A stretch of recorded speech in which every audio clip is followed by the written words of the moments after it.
வாரத்தில் 3 நாட்களும் அங்கன்வாடியில் குழந்தைகளுடன் சிறு குழு செயல்பாடுகளை செய்வோம். திங்கள், புதன் மற்றும் வெள்ளி ஆகிய 3 நாட்களும் தினமும் 45 நிமிடம் செயல்பாடுகள் நடைபெற வேண்டும். இதில் வருகை பதிவு, திருப்புதல், குழந்தைகள் பாடல், கதை, எண், எழுத்து வாசிப்பு மற்றும் வீட்டுப்பாடம் ஆகியவை இருக்கும்.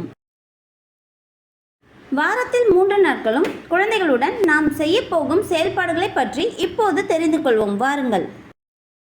திங்கட்கிழமை நாம் செய்ய வேண்டிய செயல்பாடுகளை பற்றி அறிந்து கொள்வோம். வருகை பதிவு. குழந்தைகளின் பெயர் அழைக்கப்படும் போது அவர்கள் இடத்திலிருந்து எழுந்து நின்று வணக்கம் டீச்சர் என்று சொல்லுங்கள். செயல்பாடு.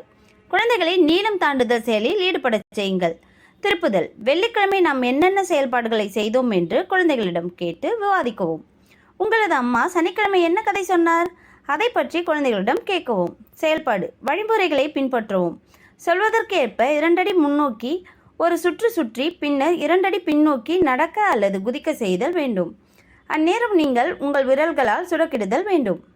பாடல். மீன்தான் கடலின் ராணி என்ற குழந்தைகளுக்கான பாடலை உங்களது குழந்தைகளை பாடச் செய்யுங்கள். செயல்பாடு. இப்போது சிறிய குழந்தைகள் குழுக்களை உருவாக்கி ஒவ்வொரு குழுவிற்கும் இச்செயல்பாட்டை கொடுங்கள்.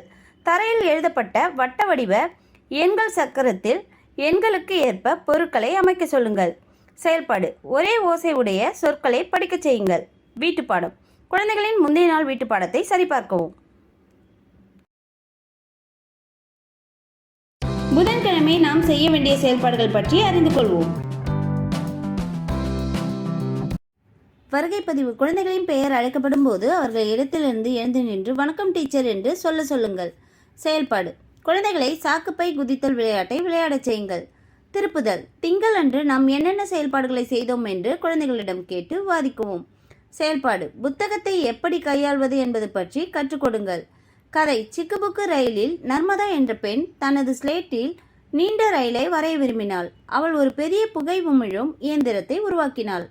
ஆனால் நான் இப்போது பெட்டிகளை எங்கே உருவாக்க வேண்டும்? நர்மதா ஸ்லேட்டை தரையில் வைத்து யோசிக்க ஆரம்பித்தாள். நர்மதா தரையில் ஒரு பெட்டியை வரைந்தாள். அதன் பின்னால் இன்னொரு பெட்டியை வரைந்தாள். பிறகு இன்னொன்று. நர்மதாவைகளை உருவாக்கி கொண்டே இருந்தாள். ஆஹா, ரயில் முழு வறண்டா வரை நீளமாக இருந்தது.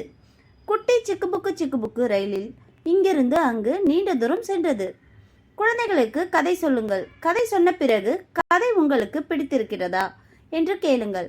மேலும் கதையின் அடிப்படையில் எளிய மற்றும் கடின கேள்விகளை கேட்கவும். செயல்பாடு. ஒரு படத்தை வரைந்து கதையின் அடிப்படையில் ஏதாவது எழுத குழந்தைகளை ஊக்குவிக்கவும். குழந்தைகள் என்ன படம் வரைந்தார்கள் என்று கேட்க வேண்டும். செயல்பாடு. குழந்தைகளை ஒரு வட்டத்துக்குள் நொண்டி விளையாட்டை விளையாடச் செய்யுங்கள்.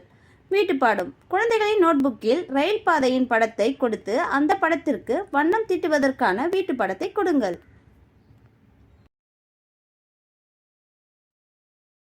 வெள்ளிக்கிழமை நாம் செய்ய வேண்டிய செயல்பாடுகளை பற்றி அறிந்து கொள்வோம்.